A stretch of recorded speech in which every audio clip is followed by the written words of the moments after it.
Terima kasih sudah mampir ke channel ini. Jangan lupa tekan tombol like, bantu subscribe ya, dan nyalakan lonceng notifikasinya, biar kamu nggak ketinggalan cerita-cerita menarik dari kami. Mamat lahir di sebuah rumah petak kecil di pinggiran kota Garut, Jawa Barat. Ia adalah anak tunggal dari pasangan Pak Hasan dan Bu Murni. Ayahnya bekerja sebagai montir bengkel rumahan, sementara ibunya menjahit pakaian pesanan tetangga. Kehidupan mereka jauh dari kata mewah, listrik sering padam, air harus ditimba dari sumur, dan dapur mereka hanya beratapkan seng yang bocor saat hujan turun. Namun meski hidup dalam keterbatasan, rumah itu selalu hangat oleh kasih sayang. Ayah Mamat adalah sosok yang tegas, tapi penuh cinta. Ia percaya bahwa kemiskinan bukan alasan untuk menyerah pada keadaan. Ia sering berkata kepada Mamat, "Kita boleh hidup miskin dalam ekonomi, tapi hati kita jangan pernah miskin semangat." Kalimat itu terpatri dalam benak Mamat sejak kecil. Mamat tumbuh melihat kedua orang tuanya bekerja keras tanpa banyak mengeluh. Ia tahu betul bagaimana ibunya harus begadang demi menyelesaikan pesanan jahitan agar bisa dibayar lebih cepat. Ia juga melihat ayahnya kerap bekerja sampai larut malam dengan tangan berminyak dan badan lelah. Kadang mereka makan hanya dengan nasi dan garam, tapi senyum tak pernah hilang dari wajah mereka. Kondisi itu membuat Mamat cepat dewasa. Di usia 5 tahun, ia sudah paham arti menabung. Di usia 7 tahun, ia mulai bertanya kenapa ayahnya tak pernah membeli baju baru. Dan saat anak-anak lain bermain dengan mainan mahal, Mamat sudah terbiasa membuat mobil-mobilan dari kayu bekas atau kaleng rokok. Ia tak iri, hanya bertanya dalam hati, apa aku bisa mengubah hidup ini suatu hari nanti? Saat usianya menginjak 10 tahun, Mamat mulai merasa bahwa dirinya bukan lagi anak kecil yang hanya bisa menonton orang tuanya bekerja. Ia ingin ikut meringankan beban keluarga. Maka dimulailah hari-hari di mana ia membantu ayahnya menyapu dan merapikan bengkel seusai pulang sekolah. Bau oli sudah akrab di tangannya, dan ia tahu nama-nama kunci pas ataupun Inggris seperti anak mengenal nama mainan. Tak hanya itu, Mamat juga membantu ibunya. Ia menjadi kurir kecil untuk mengantar pakaian jahitan ke rumah pelanggan. Ia mengayuh sepeda mini lusuh miliknya sambil membawa plastik besar berisi pakaian yang sudah disetrika rapi. Kadang hujan mengguyur, kadang panas menyengat, tapi tak sekalipun ia mengeluh. Pekerjaan-pekerjaan kecil itu membuat Mamat belajar banyak hal tentang kepercayaan, tanggung jawab, dan pentingnya menepati janji. Ia juga mulai mengerti bahwa setiap sen yang didapat dengan hasil keringatnya, walau kecil, jauh lebih berarti daripada uang besar yang diperoleh dengan cara instan.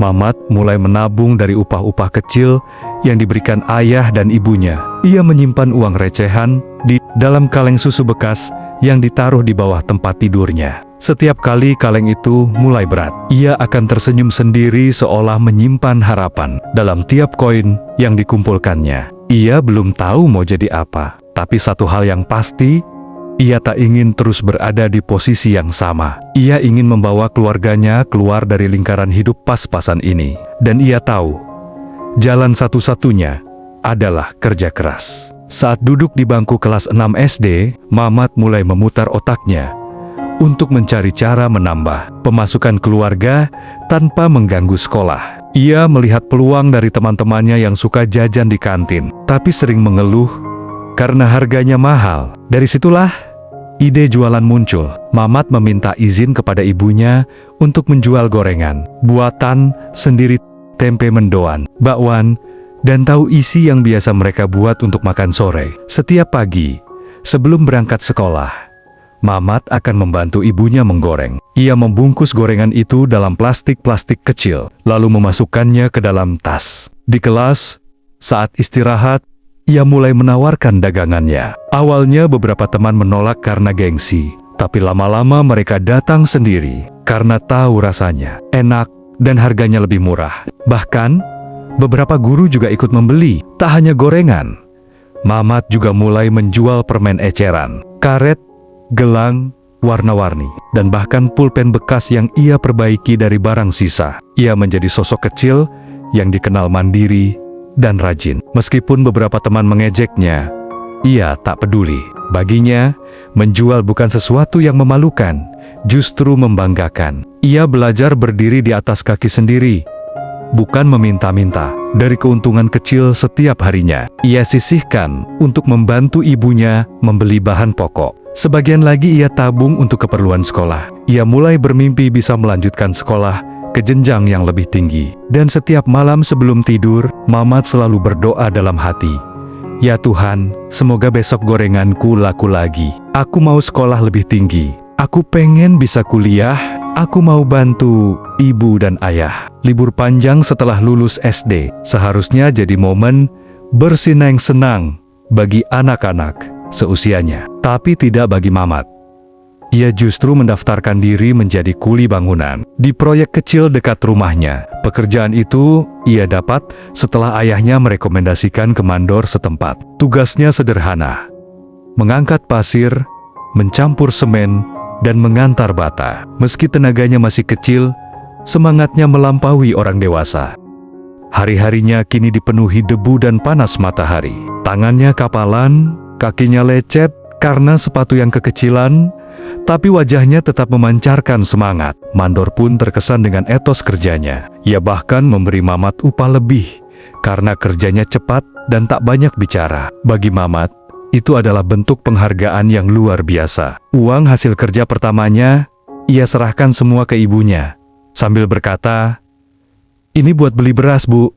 Kita nggak usah ngutang ke warung lagi." Kerja di proyek membuat tubuhnya cepat tumbuh kuat, tapi yang lebih penting, ia jadi lebih dewasa secara mental. Ia mulai terbiasa bangun pagi tanpa dibangunkan, tahu cara menyapa orang dewasa dengan sopan, dan belajar mengatur uang. Ia juga mulai menyadari betapa kerasnya dunia kerja dan betapa mahalnya harga kenyamanan yang dulu ia impikan. Mamat tidak pernah merasa minder dengan statusnya sebagai kuli bangunan remaja. Justru ia bangga karena sedang menempuh jalan hidup yang benar. Ia percaya bahwa semua orang sukses pasti punya masa lalu yang tidak nyaman, dan ia yakin ini baru langkah awal dari perjalanan panjangnya menuju kehidupan yang lebih baik. Memasuki usia 16 tahun, Mamat sudah duduk di bangku kelas 2 SMA. Tapi beban hidupnya tak pernah berkurang. Ia sadar biaya sekolah makin tinggi. Buku, seragam, transportasi semuanya butuh uang. Maka ia mencari pekerjaan sampingan yang tidak mengganggu jam sekolah. Lewat rekomendasi tetangga, Mamat diterima bekerja di sebuah warung kopi sederhana yang buka dari sore sampai malam. Setiap hari sepulang sekolah, ia langsung ganti baju dan berangkat ke warung. Tugasnya membersihkan meja, menyeduh kopi, menyajikan makanan ringan, dan mencatat pesanan. Ia pulang sekitar jam 11 malam, lalu bangun kembali jam 5 pagi untuk bersiap ke sekolah. Jam tidurnya hanya 4 jam sehari. Tapi ia tidak mengeluh. Ia tahu semua ini demi masa depan. Yang membuatnya istimewa, Mamat tak hanya bekerja. Ia juga belajar dari apa yang ada di sekitarnya. Di sela-sela warung yang sepi, ia membaca koran bekas yang dibawa pelanggan. Ia memungut buku-buku lama yang dibuang di sekitar sekolah, membersihkannya, lalu membacanya dengan serius. Ia menyukai buku-buku tentang bisnis, motivasi, dan kisah sukses orang besar. Ia juga mulai tertarik dengan dunia manajemen dan kepemimpinan. Salah satu pelanggan warung yang sering ngobrol dengannya adalah mantan dosen ekonomi. Dari beliau, Mamat belajar banyak hal baru. Ia bahkan diajari cara mencatat keuangan sederhana dan menganalisis harga pokok penjualan. Mamat mencatat semua itu di buku kecil miliknya, yang selalu dibawa kemanapun ia pergi.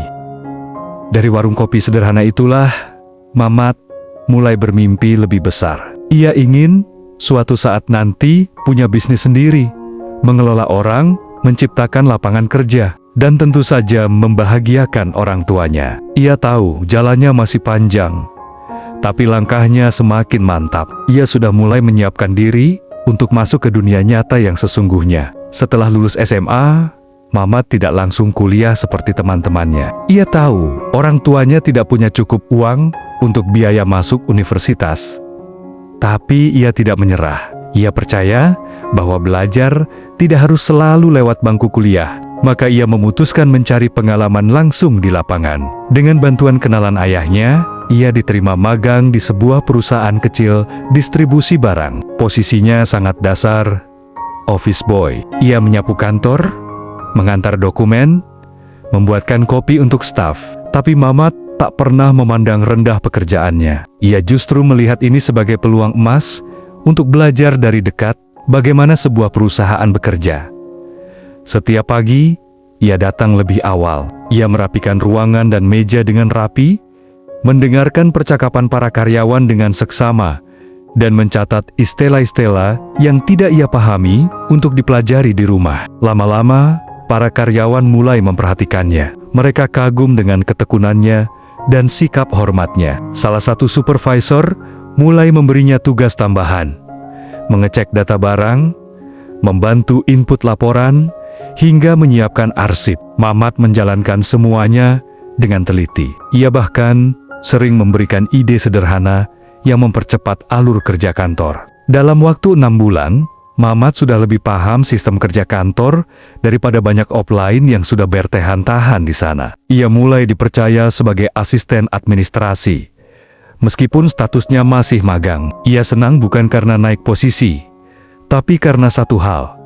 Ia merasa semakin dekat dengan mimpinya. Bagi Mamat, ini bukan tentang gaji, tapi tentang proses. Ia merasa sedang menapaki anak tangga, satu persatu, menuju dunia yang selama ini hanya bisa ia bayangkan. Dan ia tahu, tangga itu akan membawanya ke tempat yang jauh lebih tinggi, selama ia tidak berhenti naik. Memasuki usia 19, Mamat akhirnya diangkat menjadi staf tetap di perusahaan tempat ia magang. Ia ditempatkan di bagian administrasi logistik. Bagi orang lain, mungkin ini pekerjaan kecil, tapi bagi Mamat, ini adalah titik awal dari perubahan besar. Kini ia duduk di meja sendiri, memakai seragam resmi perusahaan, dan punya ID card atas nama dirinya. Sebuah pencapaian yang ia raih tanpa gelar sarjana, hanya dengan kerja keras dan kepercayaan. Di posisi barunya, Mamat terus menunjukkan kinerja luar biasa. Ia sangat teliti dalam mencatat keluar masuk barang, mampu menemukan selisih stok dengan cepat, dan mampu mengefisiensikan proses distribusi barang dengan ide cerdasnya. Para atasan mulai melihat bahwa Mamat bukan hanya pekerja keras, tapi juga punya pola pikir analitis dan sistematis. Ia mulai sering diajak rapat kecil, bukan lagi sekadar eksekutor lapangan. Bahkan pada satu kesempatan, ketika supervisor logistik berhalangan hadir, Mamat diminta menggantikan presentasi progres pengiriman barang mingguan. Dengan suara yang sedikit gugup, tapi yakin, ia menyampaikan data dengan rapi dan logis. Semua terdiam dan kagum. Seorang anak muda tanpa gelar, tapi bicara layaknya manajer berpengalaman. Setelah rapat itu, direktur perusahaan mengajaknya bicara secara pribadi. Ia ingin tahu siapa sebenarnya Mamat. Dan saat tahu latar belakangnya yang hanya lulusan SMA, si direktur hanya tersenyum. "Anak muda, kamu luar biasa." Kalimat itu membekas di benak Mamat. Ia tak pernah berpikir untuk menjadi luar biasa. Ia hanya melakukan yang terbaik dari apa yang bisa ia lakukan. Usia 20 tahun menjadi titik balik dalam hidup Mamat.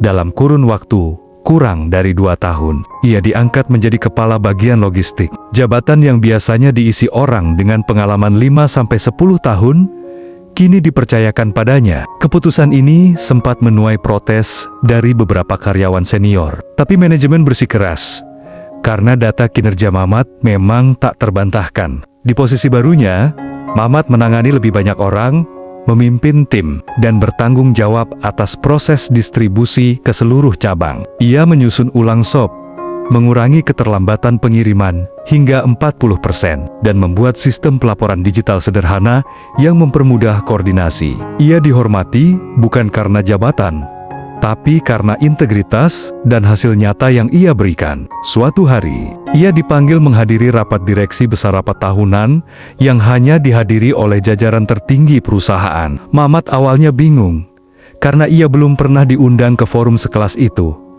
Ia datang dengan rapi dan gugup. Saat masuk ruangan, seluruh direksi sudah duduk, termasuk seseorang yang sangat familiar di matanya. Seorang pria paruh baya dengan pakaian formal. Itu ayahnya. Mamat terpaku. Ayahnya, yang selama ini ia kenal sebagai montir sederhana di bengkel kecil milik perusahaan, kini duduk sejajar dengan para petinggi. Tak lagi mengenakan baju berminyak atau topi lusuh, melainkan jas elegan dan jam tangan mahal. Matanya berkaca-kaca. "Ayah," gumamnya pelan. Ruang rapat hening. Lalu sang ayah berdiri dan tersenyum. "Nak, maafkan ayah. Selama ini ayah memang menyamar sebagai montir. Perusahaan ini memang milik kita. Tapi, ayah tak ingin kamu besar karena warisan. Aku ingin kamu layak karena kerja kerasmu sendiri." Mamat terdiam. Segala letih, perjuangan, keringat, dan luka yang ia alami selama bertahun-tahun, kini terasa seperti puzzle yang sempurna. Ternyata bukan karena orang tuanya tak mampu membantunya, tapi karena sang ayah ingin mendidiknya jadi pria sejati. Seorang pemimpin yang bukan hanya bisa duduk di kursi tinggi, tapi tahu bagaimana rasanya berdiri paling bawah. Tangisnya pecah. Ia berdiri dan menghampiri ayahnya, memeluknya erat di depan seluruh direksi. Hari itu, semua orang tahu, Mamat bukan hanya anak pemilik perusahaan, tapi pria muda yang pantas berada di posisi manapun, karena ia sudah membuktikan segalanya dengan keringat, bukan nama belakang. Setelah rapat direksi itu, kehidupan Mamat berubah drastis. Semua orang di kantor tahu bahwa Mamat adalah anak dari pemilik perusahaan. Ada yang kagum, ada yang tercengang, dan tak sedikit pula yang merasa malu karena pernah meremehkannya. Tapi Mamat tidak berubah. Ia tetap datang pagi-pagi, tetap menyapa semua karyawan dari security hingga op cleaning service, dan tetap makan siang di kantin biasa bersama rekan-rekannya. Ayahnya sempat menyarankan agar Mamat langsung menduduki posisi eksekutif, mungkin sebagai wakil direktur atau minimal manajer senior.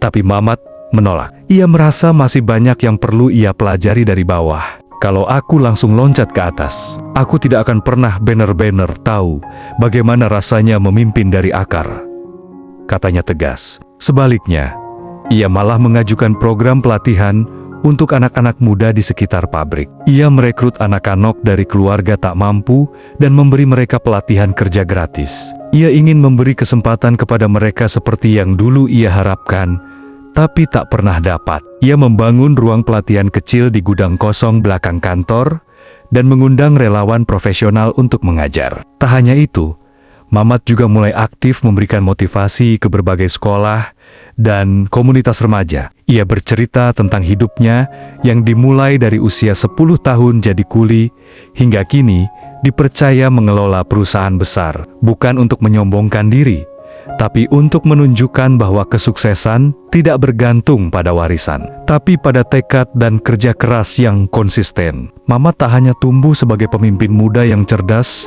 tapi juga rendah hati, bijak, dan menginspirasi banyak orang. Ia tak ingin dikenal sebagai anak pemilik perusahaan, melainkan sebagai pria yang membuktikan bahwa jalan sukses bisa dibangun dari keringat sendiri. Beberapa tahun kemudian, saat usia Mamat menginjak 25 tahun, ayahnya resmi menyerahkan sebagian besar tanggung jawab perusahaan kepadanya.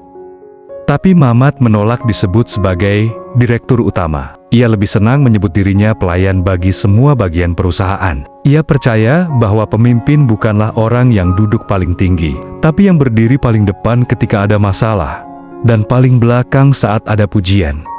Ayahnya tersenyum bangga. Ia tahu kini putranya bukan hanya mampu memimpin, tapi juga siap menjaga nilai-nilai yang dulu ia tanamkan sejak kecil. Nilai tentang kerja keras, tentang tidak menggampangkan hidup, tentang merasakan dulu pahitnya jatuh sebelum memetik manisnya pencapaian. Kini, perusahaan keluarga itu berkembang pesat, membuka cabang baru, dan memperkerjakan ribuan karyawan. Tapi, lebih dari itu, budaya kerja keras dan solidaritas yang dibawa Mamat menjadikan perusahaan itu seperti keluarga besar. Semua merasa dihargai, semua merasa punya kontribusi.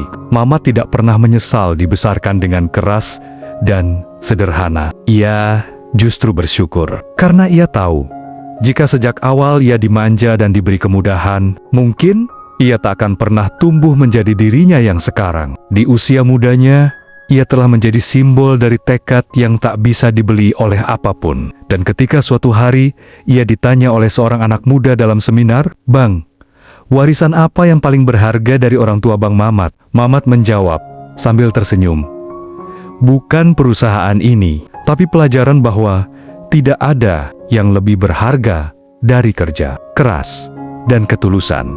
Karena bagi Mamat, warisan terbesar bukanlah harta, tapi karakter. Jadi pelajaran yang bisa kita ambil dari cerita ini adalah bahwa hidup bukan tentang siapa orang tua kita, seberapa kaya keluarga kita, atau seberapa besar warisan yang akan kita terima. Hidup adalah tentang bagaimana kita membentuk diri kita sendiri melalui kerja keras, kejujuran, dan ketulusan. Mamat adalah contoh nyata bahwa meskipun dilahirkan dalam keluarga yang memiliki segalanya, ia tetap memilih jalan sulit agar bisa benar-benar memahami arti dari setiap pencapaian. Ayahnya tidak memberikan kemudahan, bukan karena tak sayang, tapi karena ingin membentuk anaknya menjadi pria yang tangguh dan mandiri. Kita diajarkan bahwa warisan terbaik bukanlah harta, melainkan nilai-nilai kehidupan yang ditanamkan sejak kecil. Jadi, tak peduli dari mana kita berasal, selama kita punya semangat untuk berjuang dan tidak mudah menyerah, maka kita pun bisa menjadi pribadi yang besar dan memberi dampak nyata bagi banyak orang. Karena pada akhirnya, karakter adalah warisan yang tak ternilai,